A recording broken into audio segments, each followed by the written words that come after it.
প্রিয় শুভেন্দু, গরু জবাই বন্ধের এই মহা উত্তম অভিযানে আপনাকে জানাই শুভেচ্ছা এবং অভিনন্দন। গরুর প্রতি এই অগাধ শ্রদ্ধা, সীমাহীন ভক্তি এবং রাষ্ট্রীয় পর্যায়ের প্রেম দেখে আমরা সত্যি অভিভূত।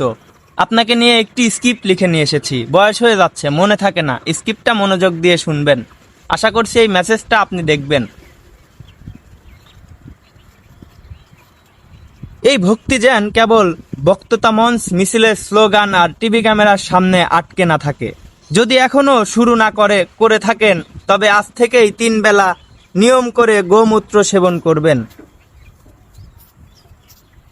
আর সম্ভব হলে সকালে একবার, সন্ধ্যায় একবার গোমূত্রে স্নান করুন। এতে ভক্তির বাহিক্য ও অভ্যন্তরীণ 2 ধরনের পবিত্রতাই নিশ্চিত হবে। কঠোরভাবে খেয়াল রাখবেন, পশ্চিমবঙ্গের সীমান্তে দলীয় পাহারাদার বসাতে হবে। শুধু আস্ত গরু নয়, গরুর একটি লোমও, একটি শিং, এমনকি লেজের সামান্য নড়াচড়াও যেন বাংলাদেশের দিকে যেতে না পারে। সীমান্তে যদি দরকার হয় গো ইমিগ্রেশন চেকপোস্ট বসান। গরুও তো মর্যাদা আছে, তাকে আর 5টা সাধারণ পানির মতো সীমান্তে পার হতে দেওয়া যায় না।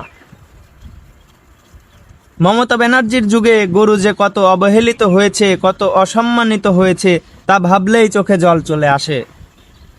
এতদিন স্কুল কলেজ মানুষ পড়েছে, বিজ্ঞান পড়েছে, ইতিহাস পড়েছে, সাহিত্য পড়েছে, এক ভয়ঙ্কর সেকুলার অপচয়। এখন সময় এসেছে শিক্ষা নেওয়ার।